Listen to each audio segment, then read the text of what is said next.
My stepfather taught me everything he knew about the business. From a young age, I soaked up every bit of knowledge he shared, always eager to prove myself.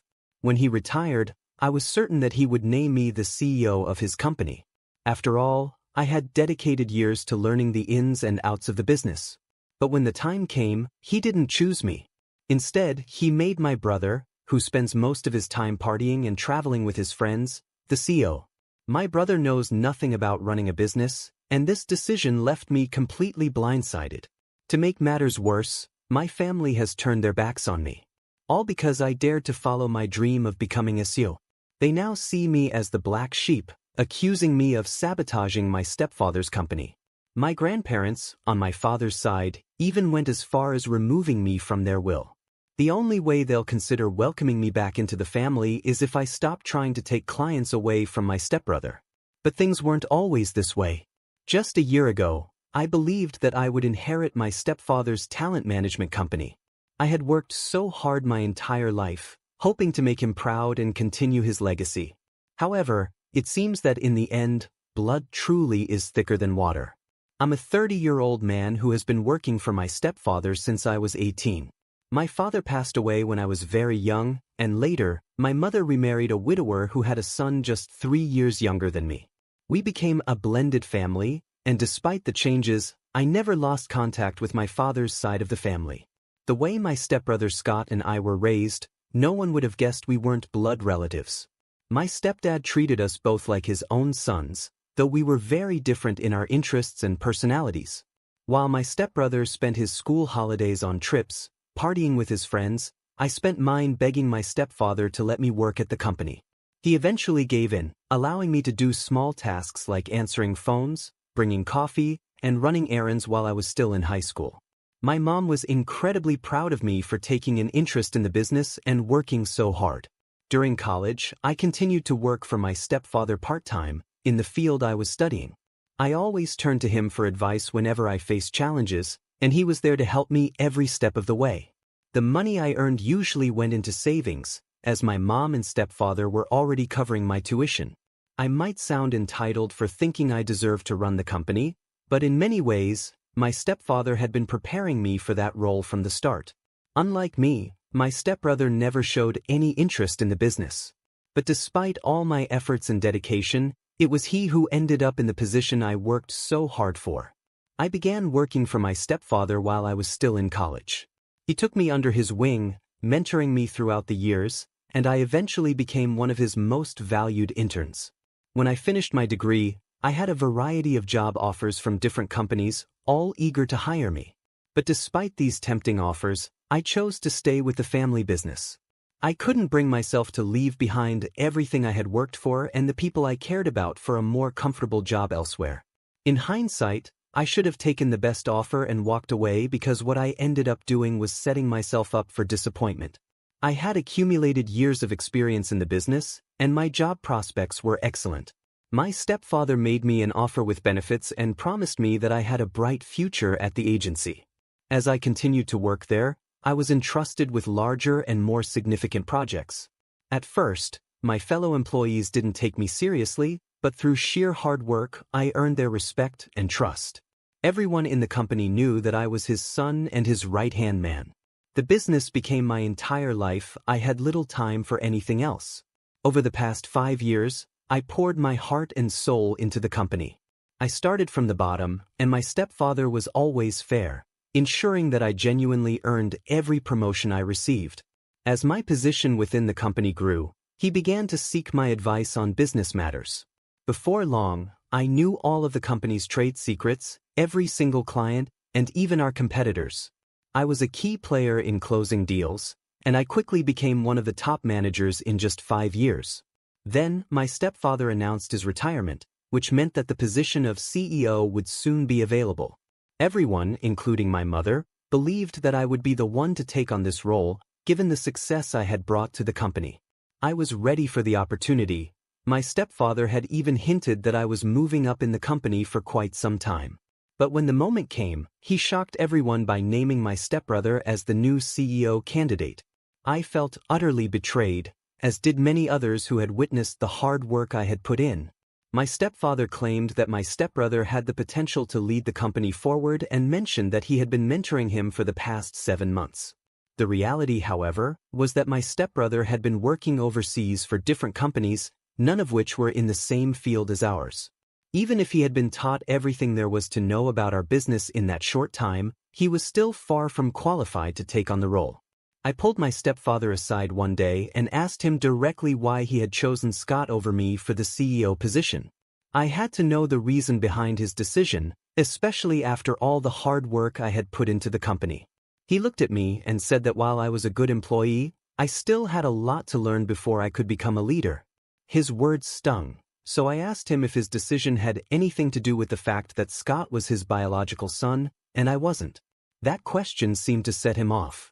He got angry and started questioning whether he had ever treated me like I wasn't his son. He essentially told me to grow up and stop acting like he owed me anything. The conversation left me feeling empty, like I had been wronged in a major way. Even some of the other employees believed that my stepfather had made the wrong choice. If I were just another employee who had worked at the company for years, I might have accepted it, but it felt completely unfair that the rest of us had to start from the bottom while Scott was handed everything on a silver or rather, gold platter. I couldn't wrap my head around it. I had done everything right. I brought in the best clients, sacrificed my social life, and even gave up holidays just to be mentored by him. I felt like he had misled me, making me believe that I was being groomed for something greater. I had taken every compliment to heart, believing that I had a bright future ahead in the company.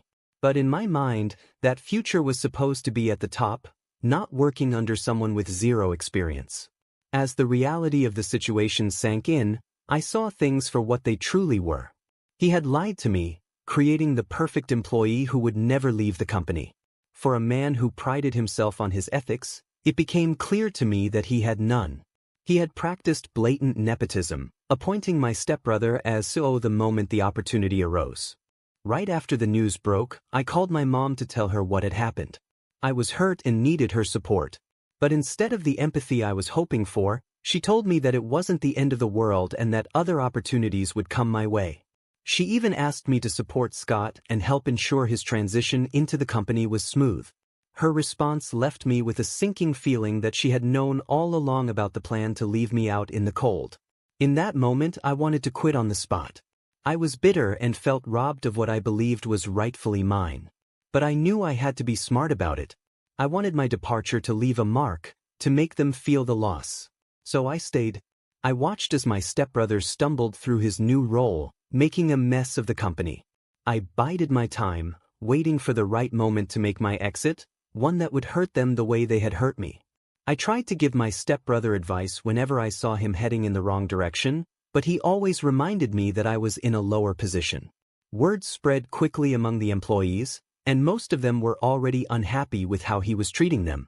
During this time, I was quietly making plans to start my own company, even as I began to steal clients right from under their noses. My stepfather was hardly ever in the office, and my stepbrother struggled with even the simplest tasks. They didn't notice how bad things were because I was constantly picking up the slack for him. Despite my anger, that company meant a lot to me, which is why I wanted it all. My goal was for them to eventually beg me to buy the company from them, but I knew that could only happen if I was on the right track. So, I continued to put in my hours at the office while spending even more time working on the paperwork to start my own company. I had a friend in the HT department of my brother's company, and I asked him to find a loophole that would allow me to quit without serving a notice period. It turned out that my contract was coming up for renewal soon, so all I had to do was refuse to renew it. After months of careful planning, I secured an investor, and my plan to start my own company was set in motion. I knew the clients inside and out, and when I left, they followed me because they trusted my expertise. They had seen how well I handled things and didn't trust my brother, who was already making a mess of everything. Not to boast, but I was seen as something of a prodigy in the industry, while my stepbrother was just starting to fumble right out of the gate. The day I handed in my resignation, my contract had just expired, and coincidentally, my stepfather was in the office to check on the company. They were both stunned when I handed in my resignation. They immediately tried to make me a counteroffer, hoping to keep me from leaving. My stepfather even went so far as to offer me the position of co-CEO alongside his son, but I refused. He had the chance to make me CEO long ago, but he chose not to. Now, he was offering it to me just to keep me from leaving. I told him that he had made a huge mistake by choosing his son to inherit the business instead of me. I might not have been his biological son, but when it came to business, I was more of a son to him than my stepbrother ever was. Yet, deep down, I should have seen it coming. The signs were there from the beginning, even if they were subtle at first. There was always a distinction between me and Scott, little things that hinted at a difference in how we were treated. While I worked tirelessly, often putting in 98-hour weeks, my stepbrother was given an allowance and bounced from one job to another, only to fail and eventually be handed the CEO position. Even my mom and grandparents tried to convince me that staying in the family business was the best choice for me. But I told them it wasn't worth the mistreatment and disrespect I felt from being led on by my stepfather. I couldn't understand why my mom and granddad kept pretending that we were this picture-perfect family when, in reality, we weren't all blood-related. My mom had chosen my stepdad and my stepbrother over me, and they all assumed I would fail if I left. My stepfather even told me that I was no longer his son and that I would never make it without his connections. He accused me of the worst kind of betrayal for deciding to start my own company. Hearing those words hurt deeply, but I had felt the tension building for a long time, ever since he appointed Scott as CEO. My whole family decided to cut ties with me. Thankfully, I was already living on my own, so at least I didn't have to worry about moving out. But I knew I had to prove to them and to myself that I could succeed on my own. I started my business small, with just me and an assistant whom I paid with most of my profits. But my years of experience in the industry paid off, and I slowly began to expand my business.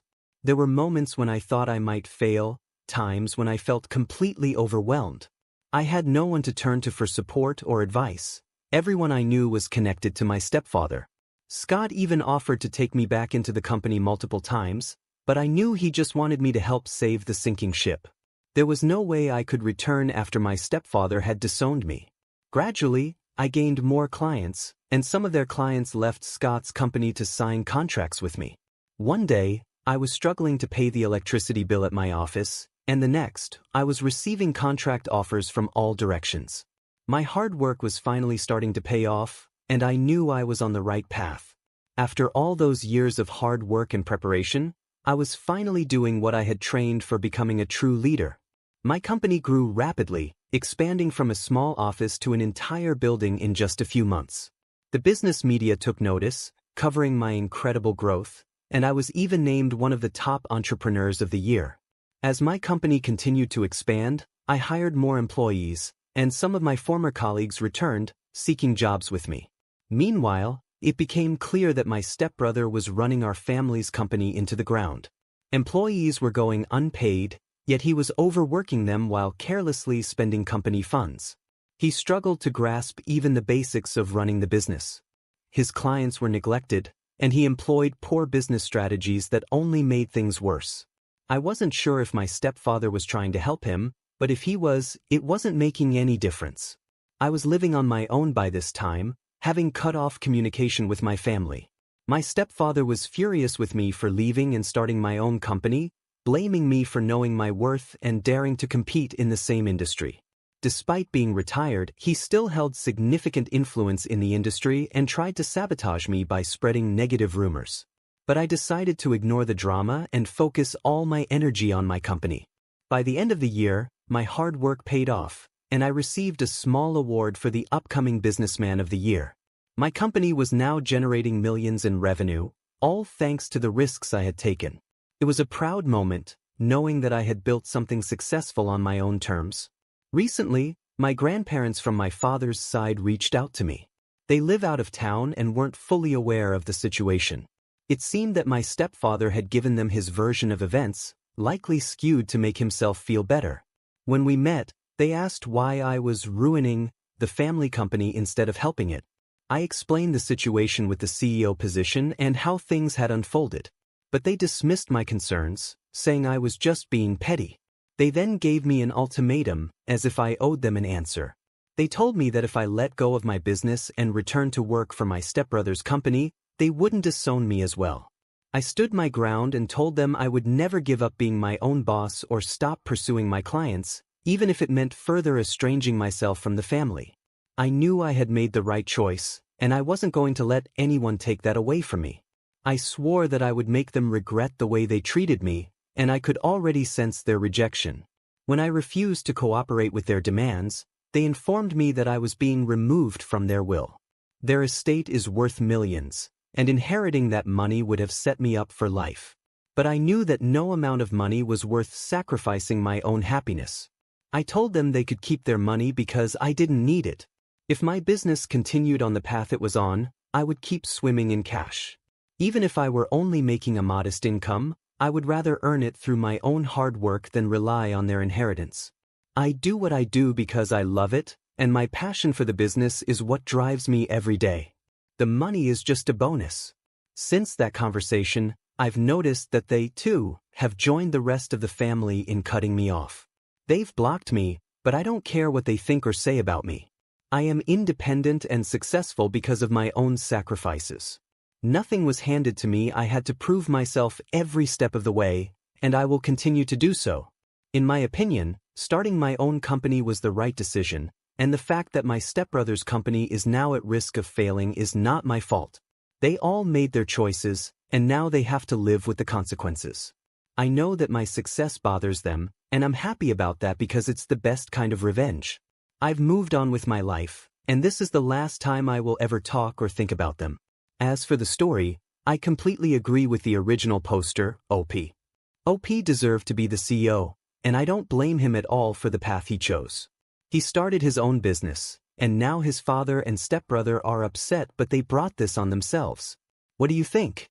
Was OP right to go his own way, or should he have stayed with his family and waited for the CEO position after his brother inevitably failed? Share your thoughts in the comments below. Story 2. Over the weekend, a 25-year-old woman, went to a dinner with some of my dad's relatives. We don't see these relatives very often, so it was one of those rare family gatherings.